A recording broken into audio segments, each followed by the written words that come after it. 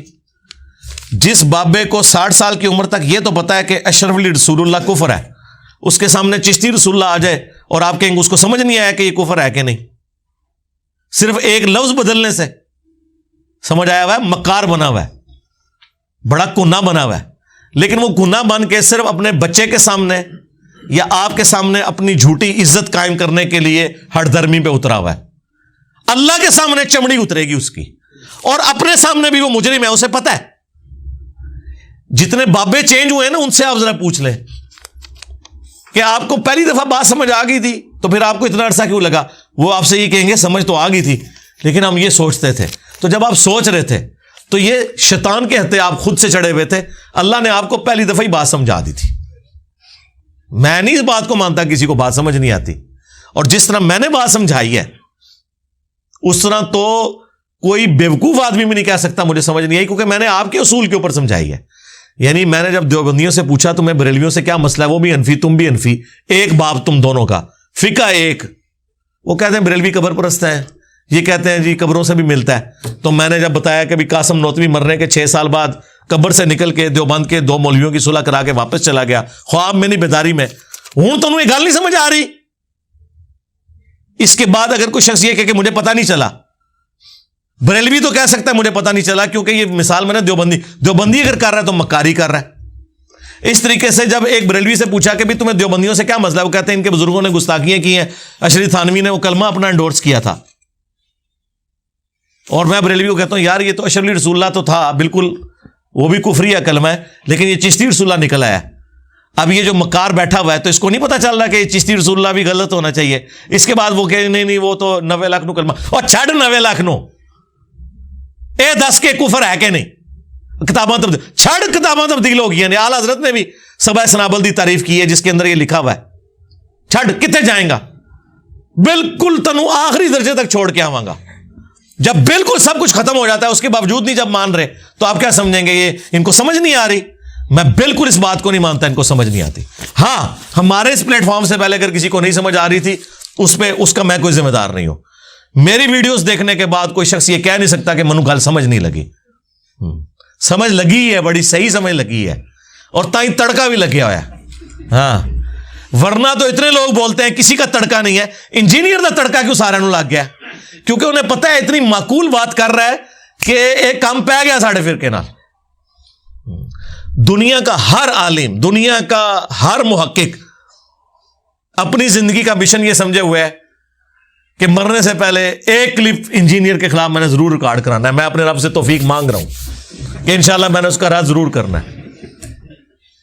تو رب کو یہ توفیق مانگ کے میں قرآن و سنت پہ خود بھی چلنا ہے، لوگوں کو بھی چلانا ہے۔ ہر بندے کا مقصد یہ ہے، آپ سارے علماء جتنے یہ یوٹیوب پہ آئے ہوئے ہیں مجھے بتائیں ان کی 100 ویڈیوز ہیں نا، تو 80 میرے بارے میں ہے. آپس میں ایک دوسرے کو بھول ہی گئے ہیں. اس کا مطلب ہے کہ ان کو سمجھ آ گئی ہے, اور ان کو یہ بھی سمجھ آ گئی ہے کہ ہماری عوام کو بھی ہماری 2 نمبریاں پتہ چل گئی. تو میں تو اس بات کو مانتا نہیں ہوں. علی بھائی میں گورنمنٹ اسکول ٹیچر ہوں, بچوں کو تعلیم القرآن پڑھاتا ہوں اور اپنی کوشش کرتا ہوں کہ بچوں کو قرآن و سنت سے جوڑوں, لیکن بچوں کے والدین سے بہت نیگیٹو تاثرات آتے ہیں. حتیٰ کہ 1-2 دفعہ تو وہ اسکول آ کر زبان درازی بھی کر گئے. اگر تو آپ قرآن کی تعلیم دینے کے لیے اس اسکول میں اپوائنٹ کیے گئے ہیں, پھر تو آپ ضرور قرآن کی تعلیم دیں. اگر آپ میتھ پڑھانے کے لیے ہیں تو مہربانی کر کے میتھ ہی پڑھائیں, قرآن نہ پڑھائیں, وہ آپ کی کوئی ذمہ داری نہیں ہے. اور یہ اپنے شعبے کے ساتھ خیانت ہے کہ کوئی شخص فزکس پڑھانے کے لیے پروفیسر ہے کالج کے اندر اور ساتھ وہ اسلام پر اڑ ہے. کیونکہ اگر تسی اسلام پڑھاؤ گے تو اللہ دے بندو پھر ایتھیسٹ انگریزی پڑھانے ہویا رچرڈ ڈاکن دی کتاب دا بھی تعارف کران گے. پھر ہم کہیں گے جی آپ رچرڈ ڈاکنز کی کتاب دا گاڈ بلوین کا تعارف کیوں کروا رہے ہیں؟ سرکار تسی بھی تو اتنے بیٹھ کے اسلام سکھا رہے ہو نا. اسلام ضرور سکھائیں, کالج یونیورسٹیز میں نہیں, اپنے گھروں میں. کالج یونیورسٹی میں آپ نے وہ چیز جس کی آپ تنخواہ لے رہے ہیں آپ بس وہ کام کریں, اس سے آگے آپ کو کرنے کی اجازت نہیں ہے, ورنہ اس سے دنگا و فساد کھڑا ہوگا. البتہ اگر کسی اسکول اور کالج میں قرآن کی تعلیم کے لیے کوئی پیریڈ ہے جس میں آپ نے بچوں کو قرآن کا ترجمہ پڑھانا ہے, اس میں آپ قرآن کا ترجمہ پڑھائیں اور اس کو ایسے طریقے سے کنوے کریں, وہ تو بالکل ٹھیک ہے. لیکن اسلامیات کے اندر جو کورس کے اندر لکھا ہوا ہے اس سے ہٹ کے اگر آپ کو چیز داخل کریں گے دنگا و فساد کھڑا ہوگا. کاش ہم کسی ایسے مسلمان ملک میں ہوتے کہ جہاں اس پہ یہ فساد نہ ہوتا, تو پھر ہم آپ کو کہتے کہ ٹھیک ہے یار آپ کر لو. لیکن اس طرح کریں گے اس کے ساتھ نقصانات زیادہ جڑے ہوئے. کاش ہم ایسے اسلامی ملک میں ہوتے جہاں مسجد کے اندر درس قرآن ہو سکتا, لیکن یہاں مسجدوں میں فرقوں کا درس ہو سکتا. اس لیے اپنے گھروں میں کام کریں, یہ کام چھوڑ دیں. اللہ نے ہر چیز کو جوڑے کی شکل میں پیدا کیا, یہ بات سچ ہے. تو خواجہ سرا کا بھی جوڑا ہونا چاہیے. اور ان کا جنازہ کیسے ہوتا ہے, مرد کی طرح یا عورت کی طرح؟ یہ میرے بھائی پیورلی ایک سائنٹیفک ایک چیز ہے. اس کے اوپر میں تفصیلی ویڈیو ایک ریکارڈ کروا چکا ہوں. ٹرانسجینڈرز اور ساتھ میرا نام لکھیں, 25-30 منٹ کی ویڈیو ہے, میں نے ان کے سارے احکامات بیان کیے ہیں. اور اس میں آپ جوڑا تو آپ یہاں ٹرانسجینڈر کی بجائے لکھیں فرشتوں کا بھی کوئی جوڑا ہونا چاہیے. ان کو تو ہم بعد میں دیکھیں گے نا, فرشتوں کا کوئی جوڑا ہے نہیں. تو یہ جو اللہ تعالیٰ نے فرمایا نا کہ چیز جوڑوں کی شکل میں پیدا ہوئی ہے, اس سے مراد ہے عموماً. ایکسیپشن تو اللہ نے ہر چیز میں رکھ دی ہوئی ہے, کیونکہ ان اللہ علی کل شیء قدیر. تو فرشتوں کا تو کوئی جوڑا نہیں ہے, وہ بھی تو مخلوق ہے. حضرت جبرائیل کی کوئی بیوی نہیں ہے, نہ حضرت جبرائیل کا کوئی خاوند ہے, نہ وہ مردوں کی کیٹیگری میں فال کرتے ہیں نہ عورتوں کی, وہ ایک علیحدہ سے ایک مخلوق ہے. تو وہ عموماً بات کی جا رہی ہوتی ہے. باقی یہ جنازے کی بات کرنا یا احکامات تو وہ سائنٹیفکلی یہ ڈٹرمن کیا جائے گا. جو اس طرح کا خواجہ سرا یا مخنث کہہ لیں اسے, وہ مردوں کے زیادہ قریب ہے, اس کے اوپر مردوں والے احکام لگیں گے. جو عورتوں کے زیادہ قریب ہے اس پہ عورتوں والے احکامات لگیں گے. باقی آپ ویڈیو دیکھ لیں. پچھلے درس میں آپ نے کہا کہ فرض نماز کی پہلی 2 رکعتوں میں سورہ فاتحہ کے ساتھ سورت جو نہیں ملاتا اس کی نماز نہیں ہوتی. اس کی دلیل یہی ہے کہ نبی علیہ السلام ملاتے تھے. دلیل اس نے دینی ہے جو روٹین سے ہٹ کے بات کرے گا. نبی علیہ السلام نے, میں نے اس میں ہی دلیل دی تھی کہ نبی علیہ السلام نے کہا کہ قرآن پڑھو جتنا مقدر ہو, سورہ فاتحہ, اور اس کے بعد آپ نے قرآن پڑھنا ہے پہلی 2 رکعتوں کے اندر. اجماع امت ہے جی دلیل, احادیث تو ہیں, اجماع ہے, اس پہ کوئی دوسری رائے نہیں ہے. اختلاف جو ہے وہ آخری 2 رکعتوں کے بارے میں ہے, اور وہ بھی اختلاف افضلیت غیر افضلیت کا ہے. نبی علیہ السلام نے بخاری مسلم میں ہے کہ آخری 2 رکعتوں میں سورت ملائی بھی ہے, اور حدیث میں یہ بھی آیا بخاری مسلم میں کہ نہیں بھی ملائی. تو لہٰذا یہ افضلیت غیر افضلیت ہو گیا. باقی جو اختلاف آیا حنفیوں کا موقف ہے اور اہل تشیع کا کہ آخری 2 رکعتوں میں 3 بار سبحان اللہ بھی پڑھ سکتے ہیں, سورہ فاتحہ پڑھنا ضروری نہیں ہے. یہ اختلاف ہے. پہلی 2 رکعتوں میں کسی کا بھی اختلاف نہیں ہے, دلیل کی ضرورت ہی نہیں. نبی علیہ السلام پر ایک محفل میں ایک دفعہ دروشی پڑھ لینا کافی ہے. تو کیا حدیث کی کتاب پڑھتے وقت بھی ایک دفعہ دروشی پڑھ لینا کافی ہے؟ ہاں جی, ایک دفعہ پڑھ لینا کافی ہے, اجماع ہے اس پہ.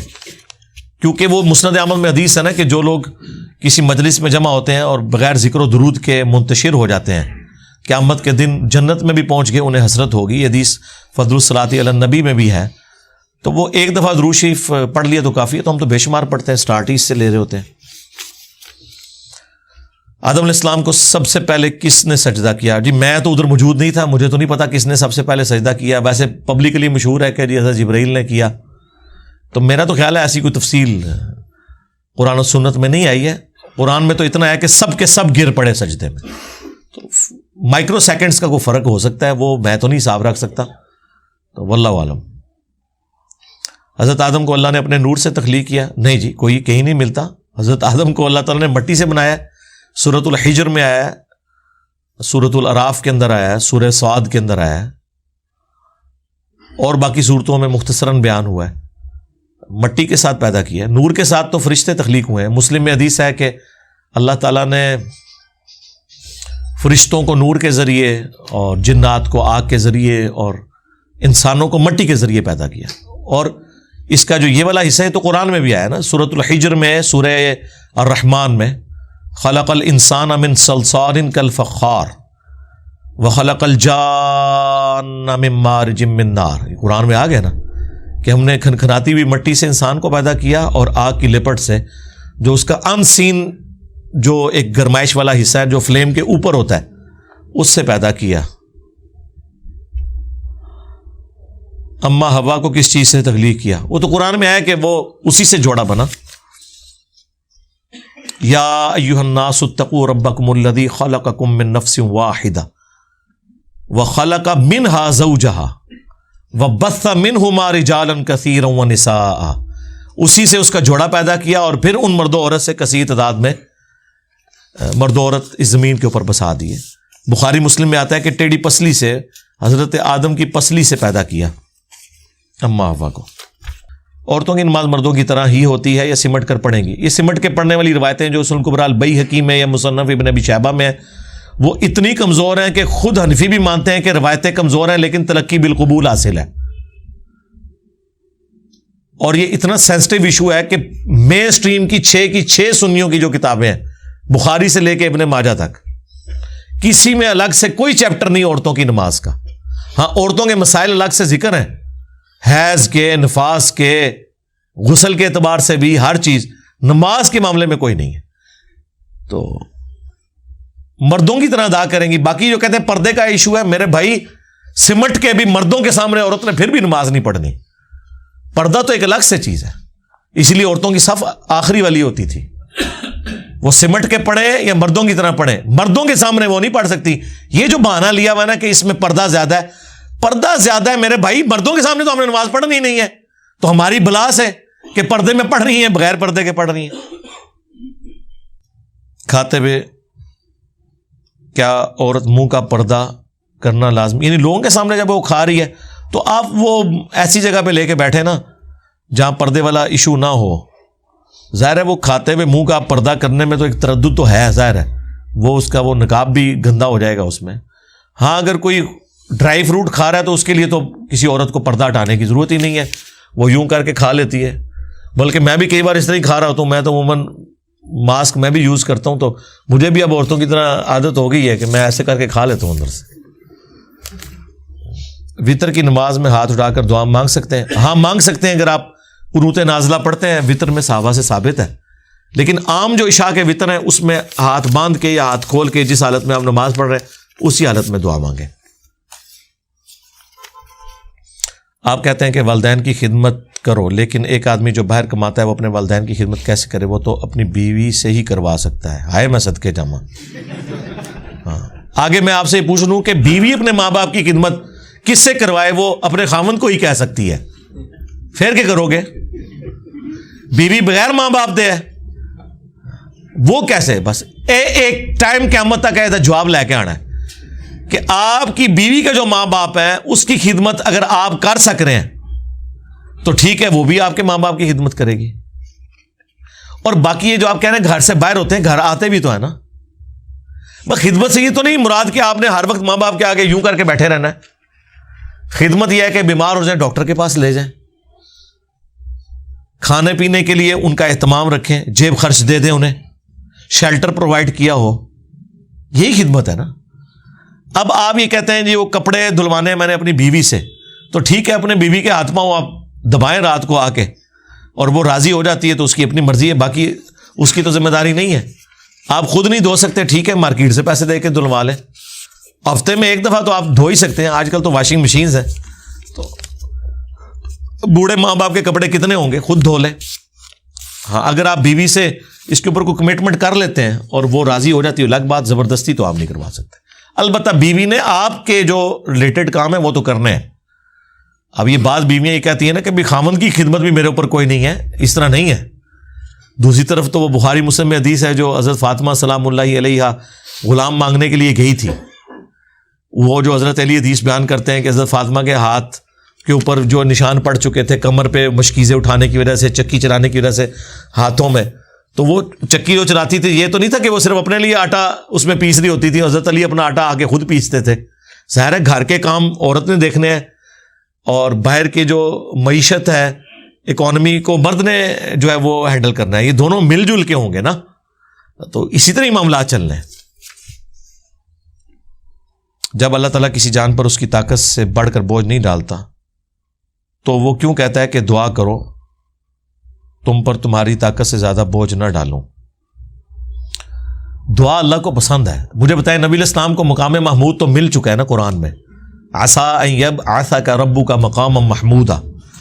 تو ہم ہر اذان کے بعد حضور کے لیے کیوں دعا کرتے ہیں کہ اے اللہ اپنے نبی کو اس مقام پر فائز کر جس پہ وہ خود کر چکا ہوا ہے.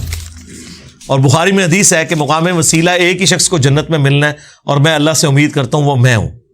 اور بخاری مسلم میں حدیث ہے کہ قیامت والے دن سب سے پہلے میں شفاعت کروں گا, لوگوں کا خطیب بنوں گا, میری شفاعت قبول کی جائے گی, اور میں سید الاولین والآخرین ہوں, جتنے گزر چکے جتنے آنے والے ہیں میں ان کا سردار ہوں, اللہ کے حضور ان کی سفارش کروں گا. اس کے باوجود ہم کہتے ہیں کہ اے اللہ اپنے نبی کو مقام وسیلہ عطا فرما. اللہ کو دعا کرنا پسند ہے. اللہ تعالیٰ کہتا ہے مجھ سے مانگو. اچھا, اس مانگنے کی برکت یہ ہوتی ہے کہ آپ کی تکلیف ٹل جاتی ہیں, آپ کی خواہشات پوری ہو جاتی ہیں, اور اگر یہ دونوں میں سے کوئی چیز نہ ہو تو وہ دعا ایز اے عبادت اور نیکیوں کے سٹور ہو جاتی ہے قیامت کے دن کے لیے. جو جامع ترمذی اور مسند احمد میں ہے کہ دعا رد ہی نہیں ہوتی, تین چیزیں ضرور ہوتی ہیں, یا جو مانگا وہ مل گیا, یا اس کے بدلے اللہ تعالیٰ کوئی اور بہتری فرما دیتا ہے, یا وہ سنبھال کے رکھ دی جاتی ہے. تو دعا خود ایک عبادت ہے. آپ دعا کو ہلکا نہ جانیں. جس طرح آپ سنت اذکار یا قرآن پاک کی تلاوت کرتے ہیں ثواب ملتا ہے, دعا کرنے سے بھی ثواب ملتا ہے. یہ خود سے بھی ایک عبادت ہے. یہ اللہ کو پسند ہے کہ اللہ سے مانگا جائے. دیکھیں دنیا کے بادشاہوں سے مانگے تو ناراض ہوتے ہیں, اور اللہ وہ بادشاہ ہے جس سے نہ مانگا جائے تو وہ ناراض ہوتا ہے. وہ کہتا ہے ادعونی استجب لکم, اے میرے بندو مجھ سے مانگو. اور پروٹوکول کو نہیں رکھا ہوا, اذا سألک عبادی عنی فانی قریب اجیب دعوت الداعی اذا دعان. اے نبی جب میرے بندے آپ سے میرے بارے میں پوچھیں تو تم فرماؤ کہ میں تمہارے بالکل قریب ہوں, ہر پکارنے والے کی پکار کو سنتا ہوں, لیکن شرط یہ ہے کہ میرا حکم مانے اور مجھ پر ایمان لائے جیسا کہ ایمان لانے کا حق ہے. تو یہ ون وے ٹریفک نہیں ہوگی. تو اللہ تعالیٰ کو دعا پسند ہے. ایک دوست, ایک بندے کا نام لکھا ہوا ہے, اتوار کو ڈیوٹی کی وجہ سے ملاقات کرنے سے قاصر ہے, ان کو جمعے کی چھٹی ہوتی ہے. جی جمعے میں بھی ہم 2-3 دفعہ ملاقات کر چکے ہیں اللہ کے فضل سے. بڑی عید کے موقع کے اوپر جمعے کا ہمارا پروگرام ہوا تھا. 12 ربیع الاول چونکہ اتوار کو آئی تھی, وہ ہمارا جمعے کو پروگرام ہوا تھا. یہ تو میں نے آپ کو علمی جواب دے دیا کہ جمعے کے پروگرام یہاں پہ ہو چکے. اب رہ گیا یہ پھکی والا جواب, تو یہ سنیں پورے ملک کو اتوار کی چھٹی ہوتی ہے. چند لوگوں کی وجہ سے ہم اتوار کا تو معاملہ ختم نہیں کر سکتے, کیونکہ کالجز میں یونیورسٹیز میں چھٹی اور دفتروں میں عموماً اتوار کو ہوتی ہے. اور آخری پھکی یہ ہے کہ اگر ان کی چھٹی جمعے کو ہوتی ہے تو اس کا مطلب یہ ہے کہ انہوں نے زندگی میں اپنے کسی رشتہ دار کی اتوار والے دن نہ کوئی شادی اٹینڈ کی ہوگی نہ کوئی ولیمہ اٹینڈ کیا ہوگا. منہ اڑ کے بیٹھ جائیے, ہاں اگر نہیں کیا ہوا تو میں مل لوں گا, لیکن قرآن پہ حلف دیں گے, اور اگر کیا ہوا ہے تو سرکار پھر اتوار نہیں آؤ گے. ظاہر ہے آپ کے لیے وہ اہم ہے نا, اگر یہ ملنا اہم ہوگا تو آپ اتوار کو آ جائیں گے. میں تو روزانہ یہاں بیٹھ جاؤں نا تو پوری دنیا سے آ کے میں ایک خانقاہ بنا لوں گا, لیکن پھر میں دین کا کام نہیں کروں گا, یہی کام کروں گا. تو مجھے آپ اس مصیبت میں نہ ڈالیں. شکر کریں یہ اتوار کا بھی پروگرام چل رہا ہے. اور یہ ایکسکلوسیولی یہ میری آپ سمجھ لیں ویٹو پاور کی وجہ سے چل رہا ہے. ورنہ یہ 3 مرڈر اٹیمپٹس جو ہو چکے ہیں نا, پہلے کے بعد ہی لوگ کہہ رہے تھے جی آپ ویڈیو ریکارڈ کرایا کریں, خسمانو کھانا جنہیں ملنا ہے ویڈیو چیز تک ہے, جو میرے قریبی لوگ ہیں.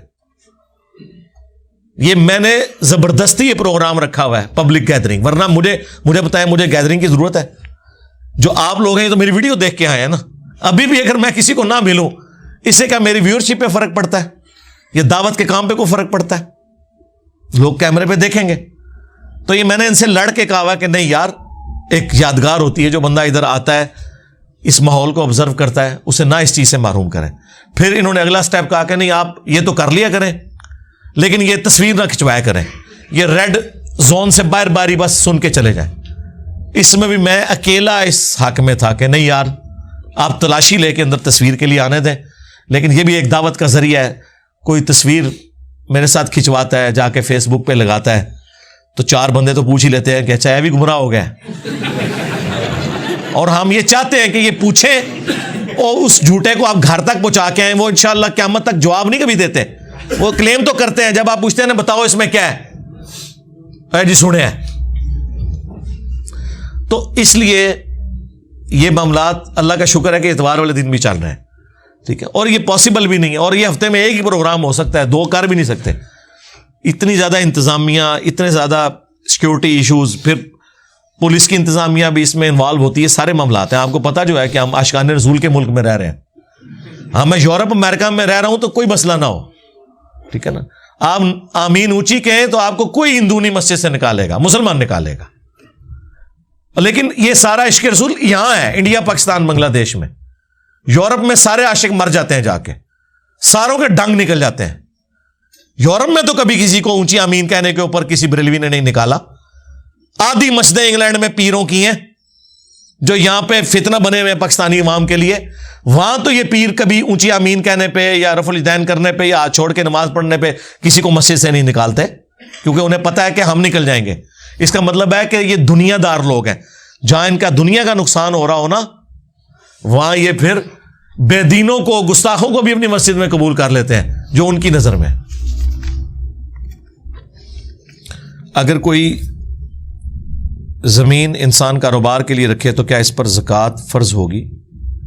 جی وہ تو آپ کا مال تجارت ہے نا. کاروبار سے مراد یہ کہ پلاٹ آپ نے لیا ہوا ہے ہاؤسنگ سوسائٹی میں یا ایسی جگہ پہ جہاں پہ رہائش ہو سکتی ہے, اور آپ کی ذاتی رہائش تو ہے, وہ آپ نے ایکسٹرا خریدا ہوا ہے تو زکوٰۃ ہوگی. اس کی وجہ یہ ہے کہ ایک بندے کے پاس سپوز 10 تولے سونا ہے, سونے پہ تو وہ زکوٰۃ دے گا. وہ شعاری کرے آپ کی طرح, آپ سے مراد ہے اگر کسی کے ذہن میں یہ چیز ہے تو وہ 10 تولے سونا بیچ کے ایک پلاٹ خرید لے. بعض اوقات تو پلاٹوں کی قیمت سونے سے بھی زیادہ بڑھ جاتی ہے, تو پھر وہ زکوٰۃ ہی کو نہیں دے گا.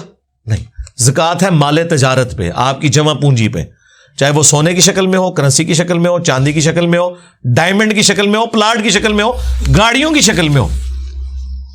ہاں جو استعمال کی چیزیں ہیں ان پہ کوئی زکوٰۃ نہیں. گاڑی استعمال کرتے ہیں کوئی زکوٰۃ نہیں, مکان آپ کے استعمال میں کوئی زکوٰۃ نہیں. ونس آپ لادہ سے بناتے ہیں نا جو چیزیں, ان پہ آپ زکوٰۃ دیں گے. البتہ اگر آپ اس کو کرائے پہ ڈال دیں پھر بھی زکوٰۃ اس پہ ختم ہو جائے گی, پھر صرف کمائی پہ ہوگی. رینٹ کار میں کار کے اوپر کوئی زکوٰۃ نہیں ہے, کار کی کمائی کے اوپر ہے. مکان کرائے پہ دیا ہے, مکان پہ کوئی زکوٰۃ نہیں, مکان کی کمائی کے اوپر ہے جو کرایہ مل رہا ہے. اور وہ بھی اس صورت میں ہے اگر آپ جوڑ لیں, 1 سال تک جڑا رہے, 7.5 تولے سونے کی مالیت سے زیادہ. اگر جڑتا نہیں, ساتھ ساتھ کھا رہے ہیں, کوئی زکوٰۃ نہیں. اسلام آباد میں کروڑ پتی غریب ہیں, S7 میں کوٹھی ہے ڈبل سٹوری, گراؤنڈ فلور پہ خود رہ رہے ہیں, فرسٹ فلور پہ کرایہ دار رکھے ہیں. کرایہ کتنا جی 1.5 لاکھ, اسی سے نیچے والوں کا خرچ چلتا ہے. وہ کرایہ دار چلے جائیں تو ان کے پلے کوئی شے نہیں ہے. غریب لیکن کروڑ پتی غریب, کرائے سے چل رہے ہیں, تو وہ ساتھ ساتھ کھائیں گے تو کوئی زکوٰۃ نہیں. اسلام کے مطابق انسان گستاخ رسول کب ہوتا ہے؟ جب فرقہ چھوڑ دے اپنا, گستاخ رسول ہو جائے گا. تو کوئی مسلمان بھی گستاخ رسول نہیں ہے جب تک کہ کوئی صراحتاً گستاخی کر نہ لے, اللہ رسول کو گالی نہ دے لے, یا کوئی صراحتاً گستاخانہ بات کو ڈیفینڈ نہ کرنا شروع کرتے. گستاخ رسول کی سزا اور گستاخ رسول لکھ کے میری درجنوں ویڈیوز کھلیں گی, اس میں نے اس ٹاپک کو بارہا ایڈریس کیا. جب تک آپ اسپیسیفکلی کوئی بات نہیں لے کے آئیں گے نا, اب میں آپ کو 1000 گالیاں گنواؤں کہ کہ یہ نکالے گا تو گستاخ رسول ہو جائے گا. چھوڑیں. گستاخ رسول وہ ہے جو نبی علیہ السلام کو خود سے کوئی توہین امیز کلمات بولتا ہے آپ کی گستاخی کی نیت سے. ایک یہ ہے کہ وہ کسی کے ریفرنس سے بول رہا ہے، جس طرح اگر وہ کہتا ہے کہ جی منافقین یہ کہتے تھے کہ جب ہم مدینے میں داخل ہوں گے تو ہم عزت والے ان ذلیلوں کو مدینے سے نکالیں گے. اللہ کے نبی علیہ السلام اور ان کے صحابہ کو ذلیل کہا عبداللہ ابن ابی نے. تو اب یہ ہم کافروں کی طرف جب کوئی منسوب کوئی گستاخی کوٹ کرتے ہیں نا کہ کافر یہ کہتے تھے یا منافق یہ کہتے تھے یا کافر کہتے تھے، یہ پاگل ہے، دیوانہ ہے، مجنون ہے، یہ ساری چیزیں، یہ جتنے گستاخانہ جملے ہیں کافروں کے ریفرنس سے، تو وہ ظاہر ہے اس سے زیادہ کہتے تھے. تو وہ ایک چیز الگ ہے، اسے کہا جاتا ہے نقل کفر، کفر نہ باشد. لیکن اگر کوئی شخص خود نبی علیہ السلام کو ایسے، اور وہ تو کوئی مسلمان خود تو نہیں کہہ رہا ہوتا نا، وہ کبھی بھی کہے گا تو کافروں کے حوالے سے بات کرے گا، یا جنہوں نے چشتی رسول اللہ یا اشرفی رسول اللہ پڑھایا تو الٹیمیٹلی گستاخ تو اس حوالے سے ہو گئے نا. وہ رسالت کو تو چیلنج کر دیا، چاہے اس کا جتنا بھی دفاع کریں. یا گستاخانہ عبارتیں ہیں، جب ان کی توجہ دلائی جائے تو انہیں ان گستاخیوں سے توبہ کرنی چاہیے. پروفیشنل فقیروں کو پیسے نہ دینا تو گناہ نہیں ہے، میرا تو خیال ہے ان کو دینا ہی گناہ ہوگا، لیکن جھڑکنے کی آپ کو اجازت نہیں ہے. جھڑکیں گے نہیں، بس ٹھیک ہے نہیں دینا، آپ یہ ان کو دعا دے دیا کریں کہ اللہ تعالیٰ آپ کے لیے بہتری فرمائے، بس اتنا کہتے ہیں. قرآن میں واضح ہے کہ آپ نے فقیر کو جھڑکنا نہیں ہے. میرے والد ساری نمازیں گھر میں پڑھتے ہیں اور کہتے ہیں مجھے بریلویوں کی مسجد میں جانا پسند نہیں، ان کے لیے کیا حکم ہے؟ اگر وہ ایجڈ ہو چکے ہیں، بوڑھے ہو چکے ہیں، مسجد میں جانا ان کے لیے مصیبت ہے، پھر تو الگ بات ہے. ادروائز اگر سب کچھ ہے تو انہیں ترغیب دلائیں، کوئی اور مسجد، کسی اور مسجد کے پاس شفٹ ہو جائیں. انہیں اپنے کو پرابلم اس حوالے سے ہوگا، ٹھیک ہے، ان کا رائٹ ہے، ہم تو صرف سمجھا سکتے ہیں، لڑائی تو نہیں کرنی. کیا آپ کے نزدیک اسلامی تعلیم کے لیے دنیاوی تعلیم ضروری؟ دنیاوی تعلیم اور اسلامی تعلیم میں کوئی فرق تو نہیں ہے، بلکہ دنیاوی تعلیم ہی اسلامی تعلیم ہے. اسلام میں تو دنیاوی جو آپ ٹرم بولتے ہیں نا وہ آپ کے کہی ہوئی ہے نا. سائنس کی تعلیم دنیاوی کیسے ہے؟ دنیا میں جتنے علوم ہیں، جتنے فزیکل فینومین آف نیچر ہیں، جتنے قانون قدرت ہیں، سب اللہ کے بنائے ہوئے ہیں، ان کے بارے میں نالج حاصل کرنا کوئی دنیاوی تعلیم نہیں ہے.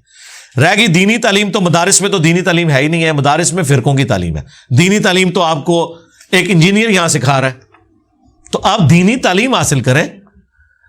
اور چاہے وہ کالج یونیورسٹی سے آپ سائنس کا علم پڑھ رہے ہیں، چاہے گھر بیٹھ کے آپ کتابوں سے پڑھ رہے ہیں، خواہ کسی مدرسے میں داخلہ لے کے پڑھ رہے ہیں، وہ سارے کے سارا دینی علم ہی ہے. دیوبندی سارا جمعہ عظمت صحابہ پر گزارتے ہیں، عظمت صحابہ نہیں، عظمت معاویہ پہ گزارتے ہیں. صحابہ کا ان کے کیا لینا دینا میرے بھائی؟ میں اکثر ایک جملہ بولتا ہوں کہ نعرہ یہ لگاتے ہیں خلافت راشدہ حق چار یار، لگاتے ہیں نا، ان کا سلوگن ہے.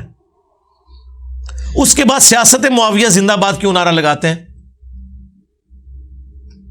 پھر تو آپ یہ کہا کریں کہ سیاست منکرین زکات زندہ باد، ہاں یہ بھی کہنا شروع کر دیں. جو خلفائے راشدین سے جنگ کرے اس کی سیاست کہاں سے زندہ باد ہے؟ تو مرد آباد ہے. وہ کہتے ہیں نہیں نہیں، اپنے دور خلافت میں، جو ان کے نزدیک دور خلافت ہے، ہمارے نزدیک دور ملوکیت ہے، اس میں جو ان کی سیاست ہے وہ زندہ باد ہے. اس سیاست کا بھی پول ہم نے بخاری مسلم کی روشنی میں کھول دیا ہے. لیکن ہم کہتے ہیں چلے to cut the story short, ہم ایگری کر گئے آپ کے ساتھ. حضرت علی کے دور میں سیاست معاویہ کیا تھی؟ مرد آباد. اور کیا؟ یا تو علیکم بسنتی و سنت الخلفاء الراشدین المہدیین لے لیں، یا مخالفین کی لے لیں. اے جی پہلے خلیفہ کے مخالفین مرتد. مرتد کیوں؟ جی حضور کے زمانے میں وہ صحابہ تھے لیکن بعد میں کافر ہو گئے. تو پھر سیدھی طرح بتاؤ نا، صحابی تھے کافر ہو گئے؟ نہیں ہم وہ صحابی نہیں کہتے انہیں. کیوں؟ حضور نے جب آنکھیں بند کی ہیں آپ نے انہیں مرتد چھوڑا ہے یا صحابی کے طور پہ چھوڑا ہے؟ ایمانداری سے بتائیں. ہاں اسی لیے بخاری مسلم میں ہے، میرے حوض کوثر پہ آئیں گے میں پہچان لوں گا کہ میرے صحابہ ہیں، میں کہوں گا اصحابی اصحابی، تو مجھے بتایا جائے گا یا رسول اللہ آپ کو نہیں پتا، آپ کے بعد یہ دین سے الٹے قدم پھر گئے تھے، انہوں نے دین میں بدعتیں جاری کر دی تھی. تو میں کہوں گا سحقن سحقن لمن غیر بعدی، سحقن سحقن لمن بدل بعدی. ان پہ پھٹکارو، ان کو مجھ سے دور کر دو جنہوں نے میرے بعد میرے دین کو بدل دیا. تو حضور کی زندگی میں تو مسلمان تھے، بلکہ سابقون الاولون میں بھی ایسے لوگ ہیں. عبید اللہ جس نے ہجرت حبشہ کی ہوئی ہے. ہجرت مدینہ تو بہت بعد میں آئی. اصل جو ہجرت ہے وہ حبشہ کی ہجرت ہے, جو پہلی اسلام کی ہجرت ہے. اس سے بڑا کون سابقون الاولون ہوگا؟ حضرت ام حبیبہ کا خاوند وہ حبشہ جا کے کرسچن ہو کے مر گیا. سابقون الاولون میں تھا, شروع کے مسلمانوں میں, عیسائی ہو کے مر گیا, مرتد ہو کے مر گیا. پھر ان کی جو بیوی تھی ام حبیبہ, بعد میں نبی الاسلام نے ان سے شادی کر لی, وہ ام المومنین بنی, جو حضرت معاویہ کی بہن بھی ہیں رضی اللہ تعالی عنہم اجمعین. تو پہلے خلیفہ کے مخالفین کہتے ہیں جی مرتد, دوسرے خلیفہ کے مخالفین کہتے ہیں جی کافر, رومنز اور پرشینز. تیسرے خلیفہ کے مخالفین جی بلوائی, خوارج. حالانکہ خارجی وہ نہیں تھے, خوارج کی ٹرم حضرت علی کے دور میں آئی ہے. وہ بلوائی تھے, ان میں کئی صحابہ تھے, کئی سینئر صحابہ تھے, زیادہ تر جونیئر تھے, کچھ تابعین تھے, لیکن نام کیا رکھا ہوا؟ بلوائی. اور چوتھے خلیفہ کے مخالفین رضی اللہ عنہ. کتنی سخت زیادتی ہے. یا کوئی تھوڑا علمی ہوگا تو کہے گا چوتھے خلیفہ کے مخالفین خارجی. سرکار صرف خارجی تو حضرت علی کے مخالفین نہیں تھے, خارجی تو مسلمان حضرت علی کے ساتھی تھے, بڑے لائل ساتھی تھے. حضرت علی کی محبت میں حضرت علی کے خلاف ہو گئے کہ آپ نے معاویہ کے ساتھ صلح کیوں ایکسپٹ کی ہے تحکیم کے ایشو میں. کافر تو نہیں تھے. اصل تو وہ لوگ ہیں جو سب کچھ جانتے ہوئے حضرت علی کے مخالفین ہوئے. آپ کہتے ہیں وہ چھوڑ دیں, یہ باتیں نہیں کرنی چاہیے, تو پھر باتیں ہم ساری ختم کریں. پہلے خلیفہ کے مخالفین, دوسرے, تیسرے, چوتھے, چاروں کے مخالفین کو چھوڑ دیں. آپ پھر ایک کو آپ نے ٹارگٹ کیا ہوا ہے کہ اس کے مخالفین کے ہم نے فضائل بیان کرنے ہیں. تو سرکار, لوگ کہتے ہیں خلافت و ملوکیت کہاں سے آ گئی؟ جناب جب آپ سیاست معاویہ زندہ باد کہیں گے تو خلافت و ملوکیت تو آئے گی. یہ آپ نے لکھوائی ہے نا. آج تک تو اہل سنت صرف یہ کہتے تھے صحابی ہے, ٹھیک ہے, کلمہ گو ہے, غلطیاں ہو گئیں, صحابی ہونے کی وجہ سے اس پہ لعنت نہ کی جائے, باغی ہے, پولیٹیکل, کافر نہیں ہے. بس اس کو یہ بینیفٹ دیں کہ حضور کا ساتھی تھا, ٹھیک ہے, مسئلہ مس ہینڈل ہوا, ہم حضرت علی کے ساتھی ہیں. جب تم لوگ شہادت حسن کے دن امیر معاویہ کانفرنس کراؤ گے, تم 10 محرم کے اوپر کربلا ڈسکس کرنے کی بجائے سیاست معاویہ ڈسکس کرو گے تو سرکار پھر تو ہم نہیں چھوڑیں گے آپ کو. مسلم کی حدیث ہے, میں تمہیں خوف دلاتا ہوں اپنے اہل بیت کے معاملے میں. 2 چیزیں چھوڑ کے جا رہا ہوں, قرآن اور میرے اہل بیت. اور اہل بیت کے معاملے میں اللہ کا خوف دلاتا ہوں. تم لوگ اہل بیت کے معاملے میں نہیں اللہ سے ڈرے, تم نے ریال دیکھے, دنیاوی منفعت دیکھی, دنیاوی فرقے کی محبت دیکھی. ہم نے وہ دیکھا جو آخرت میں ہمارے کام آنے والا ہے. ہم کہتے ہیں تمہارا حشر بنو امیہ کے ساتھ ہو, اور ہمارا حشر جو ہے وہ نبی الاسلام اور ان کے اہل البیت اور خلفائے راشدین کے ساتھ ہو. آمین. عجیب, بنو امیہ کا آپ ذکر کرتے ہیں, وہ حضرت عثمان بھی آ جاتے ہیں. یہ تو اسی طریقے سے اعتراض ہے کہ میں بنو ہاشم کا ذکر کروں تو آپ کے اس میں ابو جہل بھی آ جاتے ہیں. آپ کے تو آ جاتے ہیں, ہمارا تو وہ آ جاتا ہے. بھائی ہم ابو جہل کا ذکر کر رہے ہیں. اسی طریقے سے جب ہم بنو امیہ کو کنڈیم کر رہے ہیں تو حضرت عثمان کو تو ہم خود خلیفہ راشد مانتے ہیں. ایک حضرت عمر بن عبد العزیز اور دوسرے حضرت عثمان رضی اللہ عنہما علیہم السلام, ان کے پیچھے آپ بنو امیہ کی پوری بدماشی کو چھپا لیں گے. سرکار یہ کہانی کرانا چھوڑ دیں. یہ کہانیاں ہمیشہ سے پولیٹیشنز ایک دوسرے کو کرواتے ہیں, ٹھیک ہے, اور حق کے اوپر پردہ ڈالنے کی کوشش کرتے ہیں. خیر, اب تو یہ ان کی چیخیں آپ سنیں صرف. الحمدللہ, کیا ایک عورت قیامت والے دن اپنے باپ, بیٹے اور بھائی کو دوزخ میں لے گئی. اس طرح کی ایک جعلی روایت بنا کے انہوں نے کی ہوئی ہے. یہ روایت تو کوئی اس طرح کی موجود نہیں ہے. البتہ ان پرنسپل تو یہ بات اپنی جگہ درست ہے. قرآن میں ہے قو انفسکم و اہلیکم نارا, بچاؤ اپنے آپ کو اور اپنے گھر والوں کو جہنم کی آگ سے. تو اس میں ایک باپ کی ذمہ داری ہے کہ اپنے بیٹی کو بچائے, ایک بڑے بھائی کی ذمہ داری ہے کہ اپنی بہن کو بچائے, ایک خاوند کی ذمہ داری ہے کہ وہ اپنی بیوی کو بچائے. وہ رشتے اپنی جگہ ہے, لیکن جو آپ اکاؤنٹیبل ہیں جن رشتوں کے اعتبار سے, وہ رشتے صرف وہ ہیں جو آپ کے انڈر آتے ہیں. آپ کی ماں آپ کے انڈر نہیں ہے, آپ کی بہن آپ کے انڈر نہیں ہے, الا یہ کہ کفالت میں لیو. آپ کے انڈر صرف آپ کی بیٹی اور بیوی ہے بس. باقیوں کو صرف ترغیب دلائیں گے, سختی اگر ہو سکتی ہے تو صرف ان پہ. لاسٹ ویک آپ نے نبی الاسلام کے واقعہ مبالہ کا بتایا تھا، یہ واقعہ کس سن ہجری کا ہے؟ مکہ کا ہے یا مدینہ کا؟ مبالہ جو ہے وہ تو مدینہ شریف میں ہوا ہے، یہ نبی الاسلام کی وفات سے کچھ عرصہ پہلے ہوا ہے. یہ تو غزوہ تبوک کے بھی بعد کا واقعہ ہے، یہ آلموسٹ آپ سمجھ لیں 9-10 ہجری کا واقعہ.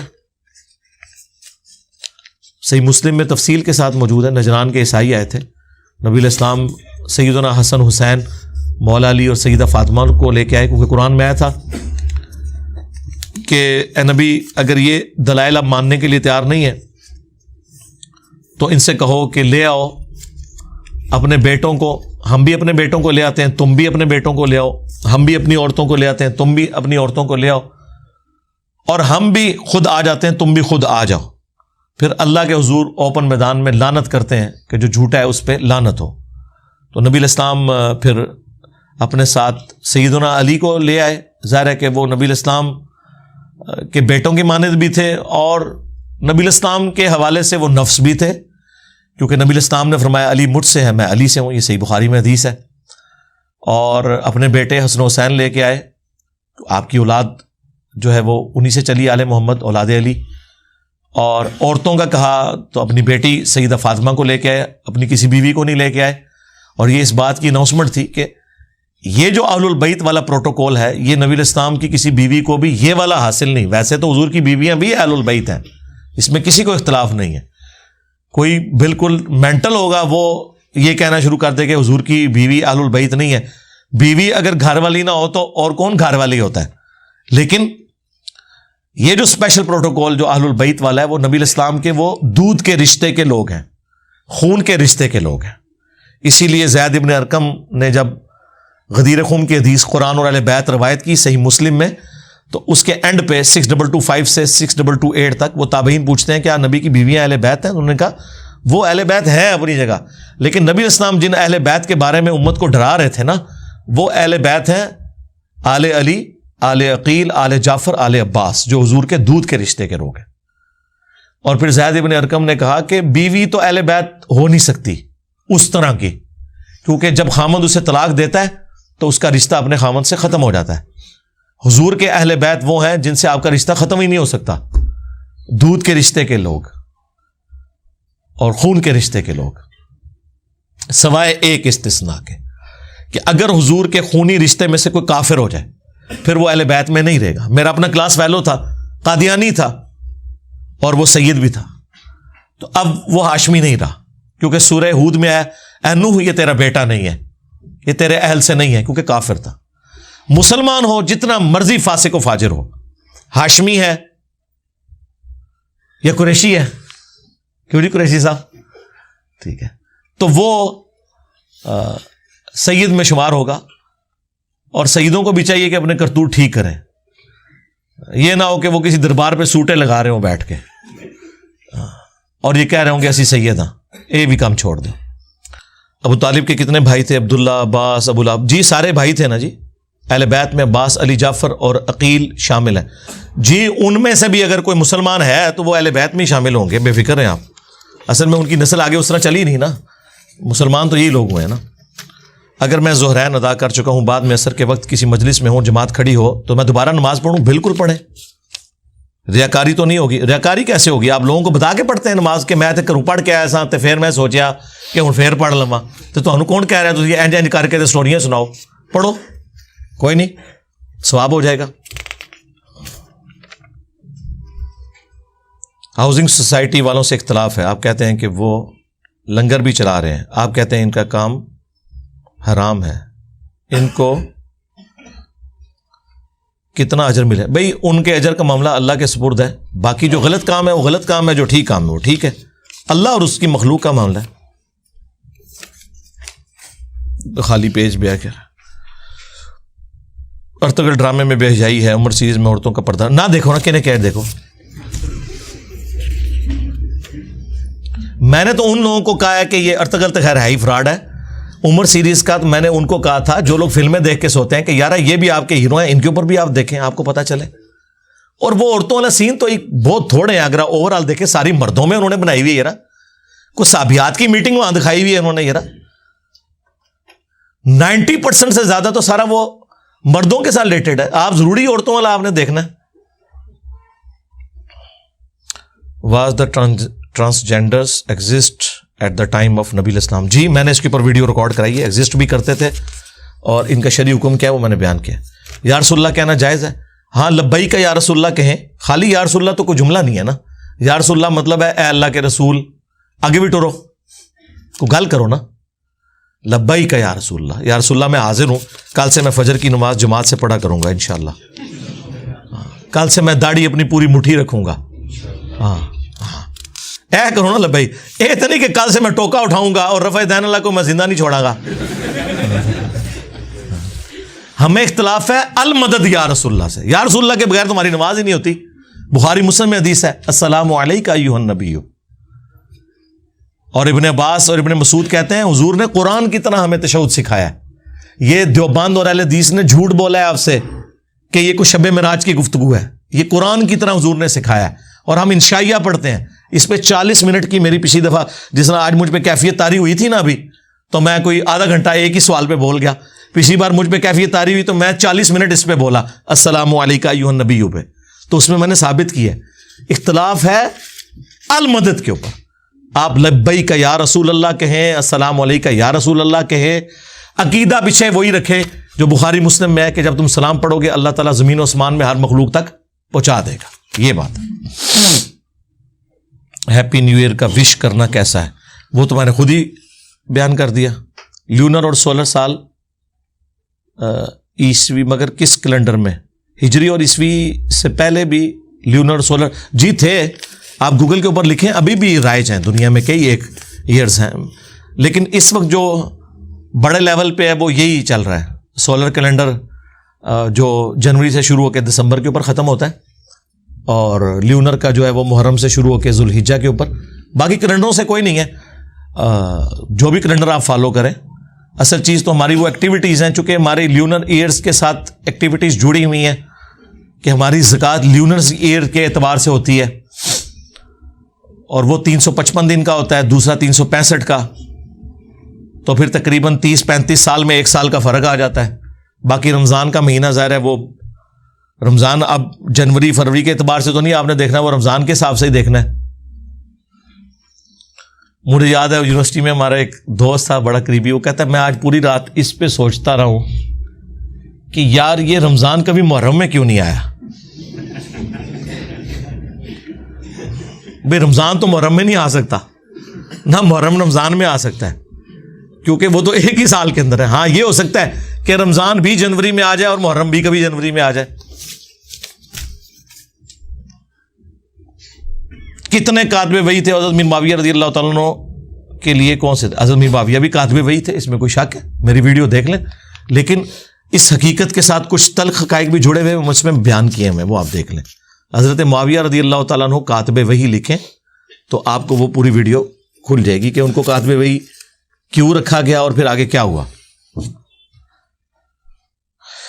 What can one conclude if he dreams Muhammad صلی اللہ علیہ وسلم ایٹ نائٹ؟ جی کوئی کنکلوژن اس طرح اتنی آسانی سے نہیں نکلتی. بریلویوں کا خواب میں حضور کو دیکھنا دیوبندی نہیں مانتے, دیوبندیوں کا دیکھنا بریلوی نہیں مانتے. خواب میں دیدار مصطفیٰ صلی اللہ علیہ وآلہ وسلم آلموسٹ 1 گھنٹے کی ویڈیو ہے, میں نے طبیعت صاف کی ہوئی ہے جو انہوں نے جھوٹ بولے میں. بخاری مسلم میں جو حدیث ہے نا, جس نے مجھے خواب میں دیکھا وہ مجھے ہی دیکھے گا, میری شکل میں شیطان نہیں آ سکتا. اس کے ساتھ امام بخاری نے ابن سیرین تابعی کا قول نقل کیا ہے کہ جس نے مجھے میری شکل میں دیکھا, جو میری اپنی شکل تھی, بالکل کلیئر ہے. اگر اس کے علاوہ کسی اور شکل میں دیکھا جو اکثر لوگ دیکھتے ہیں, چٹی داڑھی, چٹے کپڑے, چٹی پگڑی, تو نبی علیہ السلام کی تو داڑھی سفید ہوئی نہیں ہے. بخاری مسلم میں ہے کہ آپ کے 20 سے زیادہ بال سفید نہیں تھے سر اور داڑھی کے ملا کے. تو سب سے بڑا جھوٹ یہ ہے کہ سفید داڑھی میں آپ حضور کو دیکھیں, نبی علیہ السلام کی تو داڑھی ہی کالی تھی. تو کسی اور شکل میں آ کے شیطان جھوٹ بول سکتا ہے, حضور کی اپنی شکل میں آ کے نہیں بول سکتا. یہ پورا مقدمہ ہے اور اس کو سارے لوگ مانتے ہیں, لیکن بیان صرف اہل حدیث کرتے ہیں یا میں کرتا ہوں. لیکن اہل حدیث سے یہ غلو ہو جاتا ہے, وہ کہتے ہیں آج کوئی حضور کو دیکھ نہیں سکتا, وہ صرف صحابہ کنفرم کر سکتے تھے. تو میں نے پھر ان کا بھی رد کیا کہ مسلم شریف میں تابعین کا ذکر ہے, ابو داؤد ترمذی میں تبا تابعین کا ذکر ہے جنہوں نے حضور کو خواب میں دیکھا ہے صلی اللہ علیہ وآلہ وسلم. یہ موقف غلط ہے. قیامت تک کوئی بھی مسلمان حضور کو دیکھ سکتا ہے, لیکن ان شرائط کے ساتھ جو احادیث میں آئی ہیں, جس طرح آپ کی شکل مبارک ہے, وہ پاسبل ہے, وہ دیکھا جا سکتا ہے. تو وہ بھی ایک ایکسٹریم ہے. دوسری طرف ہر ایک کو خواب بنا کے جی وہ ہمارے ایک جاننے والے نے بتایا کہ ان کے ایک جاننے والے نے بتایا کہ ان کے ایک بزرگ دوست ہیں, انہوں نے کہا ہے کہ جی نبی اسلام نے کہا کہ جنید جمشید میرے تک پہنچ چکے ہیں. اے میں اس دن منا گا جب تو بریلوی منن گے کہ جنید جمشید حضور تک پہنچے, وہ کہتے ہیں جنم حاصل ہو گیا. ٹھیک ہے, تو یہ چھوڑ دیں, سارے ایک دوسرے کے بارے میں یہ بات کرتے ہیں. وہ آپ ویڈیو دیکھیں, پورا مقدمہ کلیئر کیا. کسی کے ادب میں کھڑا ہونا کیسا ہے. کھڑے ہو سکتے ہیں آپ بشرطے کہ اس کی خواہش نہ ہو اور وہ ڈیمانڈ نہ آپ سے کرتا ہو. رسپیکٹ آپ دے سکتے ہیں. بخاری مسلم میں ہے نا کہ وہ سعد ابن عبادہ, سعد ابن معاذ جب آئے گدھے پہ بیٹھے ہوئے تھے, آپ نے فرمایا قوموا الی سیدکم, اپنے سردار کی طرف کھڑے ہو جاؤ. وہ اہل حدیث کہتے ہیں نہیں, وہ اس لیے انہوں نے کہا تھا کہ وہ ان کے گھٹنے پہ زخم تھا کہ بھئی ان کو گدھے سے نیچے اتارا جائے. لیکن وہ تو پھر حضور کسی ایک دو بندے کی ڈیوٹی لگاتے ہیں نا, آپ نے پورے قبیلے کو کہا اپنے سردار کے لیے کھڑے ہو. لیکن یہ حدیث ہے جامع ترمذی میں کہ جس شخص کی خواہش ہو کہ لوگ اس کے استقبال میں کھڑے ہوں تو وہ اپنا مقام جہنم میں دیکھ لے. اور یہ بھی ترمذی میں حدیث ہے. حضرت انس ابن مالک کہتے ہیں کہ ہم میں ایک ایسا شخص آتا تھا جو ہم میں سب سے بڑھ کر محبوب تھا, لیکن ہم اس کے استقبال کے لیے اس لیے کھڑے نہیں ہوتے تھے کہ وہ اس چیز کو ناپسند کرتے تھے, اور وہ اللہ کے رسول تھے صلی اللہ علیہ وآلہ وسلم. ڈیمانڈ کرنا اور چیز ہے, یہ ذہن میں رکھیے گا. اور یہ کوئی اسلام نہیں ہے کہ ایک بڑا بندہ آیا اور آپ اکڑ کے بیٹھے ہوں کہ میں نے اس کی تعظیم کے لیے نہیں کھڑے ہونا. اس کو تو آپ جہنم سے بچا رہے ہیں, خود جہنمی ہو رہے ہیں کہ اکڑے ہوئے ہیں اس کے سامنے. یہ بھی جو تکبر انسان کے اندر آ جاتا ہے نا, ذرا اس کو بھی دیکھنے کی ضرورت ہے. اس لیے اس کو اتنا بڑا مسئلہ بنا کے پریزنٹ نہ کریں. کیا ابو کا قرض دیے بغیر حصے کر سکتے ہیں؟ کہ ہوشیار نے پیو جائے جہنم میں انہوں نے حصے کرنے جائے. قرآن میں واضح حکم ہے سورۃ النساء میں کہ پہلے آپ نے وصیت پوری کرنی ہے, اس کے بعد اس کا قرض اتارنا ہے, پھر وراثت آپ کو ملنی ہے. تو آپ وراثت تو لے ہی نہیں سکتے قرآن کی روح سے. یعنی دیکھو یہ وہ باپ ہے جو ان کے لیے کماتا رہا. یہ سوال اس قسم کے لکھ کے یعنی وہ ہم سے پوچھ رہے ہیں, یعنی جو بھی ہے ہو سکتا ہے کسی کا سوال ہو, میں یہ جس نے لکھا ہے اسے نہیں کہہ رہا, میں اس سوچ کو رد کر رہا ہوں.